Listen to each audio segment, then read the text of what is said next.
오늘도 주님이 주시는 은혜와 평강이 여러분들과 함께 하시길 주님의 이름으로 축복합니다.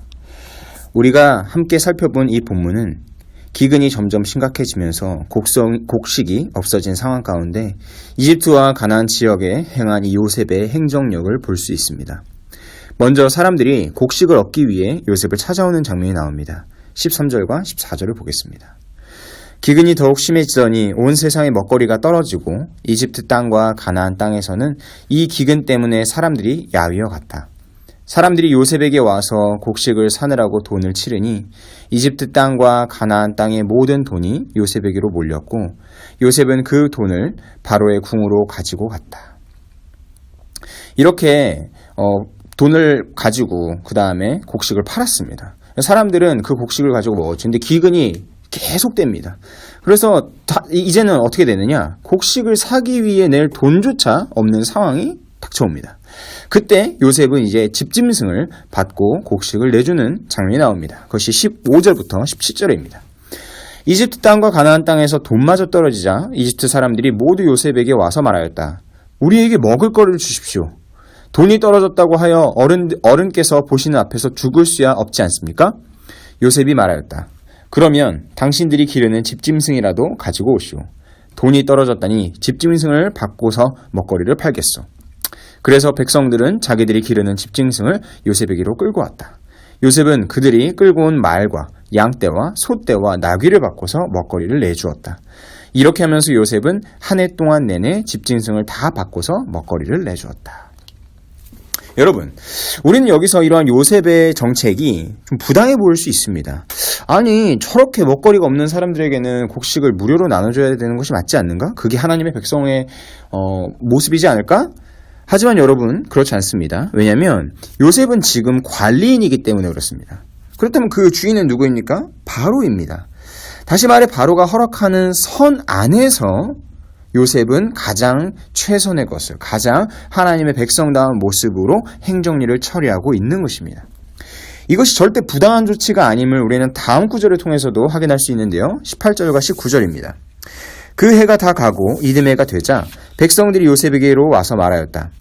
돈은 이미 다 떨어지고 집짐승마저 다 어른의 것이 되었으므로 이제 어른께 드릴 것이라고는 남은 것이라고는 우리의 몸뚱이와 밭대기뿐입니다. 어른께 무엇을 더 숨기겠습니까? 어른께서 보시는 앞에서 우리가 밭과 함께 망할 수야 없지 않습니까? 그러니 우리의 몸과 우리의 밭을 바꿔서 먹거리를 파십시오. 우리가 밭까지 바쳐서 바로의 종이 되겠습니다. 우리에게 씨앗을 주십시오. 그러면 우리가 죽지 않고 살아날 것이며 밭도 황폐하지 않게 될 것입니다. 여기를 보시면 이 요셉이 제안한 것이 아니라 백성이 먼저 요셉에게 제안을 합니다. 뭐라고 제안합니까? 우리의 몸과 우리의 밭을 바꿔서 먹거리를 파십시오. 우리가 밭까지 바쳐서 바로의 종이 되겠습니다.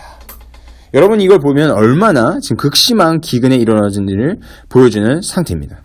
그러니까 현재 곡식도 바닥났고 또 파종할 씨앗까지도 없는 최악의 상태인 거죠. 그래서 그들이 요셉에게 뭘 요구했습니까? 우리를 바로의 종으로 삼아달라. 바로의 종이 되겠다. 왜냐? 그렇게 될 때 그들은 최소한 목숨은 유지할 수 있기 때문에 그렇습니다. 그래서 요셉은 그것을 받아들입니다. 20절을 보십시오. 요셉은 이집트에 있는 밭을 모두 사서 바로의 것이 되게 하였다. 이집트 사람들은 기근이 너무 심함으로 견딜 수 없어서 하나같이 그들이 가지고 있는 밭을 요셉에게 팔았다. 그래서 그 땅은 바로의 것이 되었다. 여러분, 이제 바로의 밭이 되었습니다. 그런데 이것은 아까도 말씀드렸다시피 절대 부당한 조치가 아닙니다. 오히려 그 백성들을 살리는 조치입니다. 25절을 보십시오. 백성들이 말하였다. 어른께서 우리의 목숨을 건져 주셨습니다. 어른께서 우리를 어여삐 보시면 우리는 기꺼이 바로의 종이 되겠습니다. 여러분, 이렇게 요셉은 백성들을 기근에서 건져냅니다. 그리고 여러분, 이때 요셉이 정착시킨 이집트의 토지법이 있습니다. 24절을 보십시오. 곡식을 거둘 때에 거둔 것에서 5분의 1을 바로께 바치고 나머지 5분의 4는 당신들이 가지시오. 거기에서 밭에 뿌릴 씨앗을 따로 떼어 놓으면 그 남는 것이 당신들과 당신들의 집안과 당신들 자식들의 먹거리가 될 것이요. 여러분, 만약 요셉이 관리자가 아니었으면 어떻게 됐을까요? 5분의 1만 갖다 바치는 것이 아니라 5분의 4를 갖다 바쳐야 했을지도 모릅니다. 여러분, 이렇게 요셉은 토지법을 공정하게 세움으로써 그의 백성들을 보호합니다. 이제 26절을 보십시오. 요셉이 이렇게 이집트의 토지법, 곧 밭에서 거둔 것의 5분의 1을 바로에게 바치는 법을 만들었으며 지금까지도 그 법은 유효하다. 그러니까 이 지금 창세기 기사를 읽는 사람들은 이 법이 요셉 때 세워졌구나 라는 것을 깨달을 수 있었던 겁니다. 자, 그런데 이제 현재 우리가 와서 여기까지 읽고 나면 우리는 궁금해집니다. 아니, 도대체 왜 창세기에 이 내용을 말하다가 갑자기 요셉이 세운 토지법에 대해서 말하는 것일까요? 그것은 바로 이 본문이 속한 맥락 가운데서 찾을 수 있습니다. 우리가 보고 있는 이 본문 바로 전에 어떤 내용이 나왔습니까? 그것은 야곱이 바로를 축복하는 장면입니다. 다시 말해 통치자 바로보다, 권력자 바로보다 더 강조되는 것이 무엇이냐? 그 바로를 축복하는 야곱입니다. 또한 그 다음에 이 요셉의 지혜로운 정책이 나옴으로써 이 어두운 시대, 이 기근의 시대, 가장 어려웠던 그때의 구원자는 바로가 아니라 누구다? 하나님의 백성인 야곱과 요셉이다. 다시 말해 창세기는 무엇을 말하고 싶으냐면 하나님께서 그의 백성들을 어떻게 구원하시는지에 대한 여정을 보여주고 싶었던 것입니다. 결론의 말씀을 드립니다. 여러분, 우리는 계속해서 창세기를 읽어나가는 가운데 또한 지금까지 읽은 것 가운데서도 이러한 하나님의 손길을 볼 수 있어야 합니다.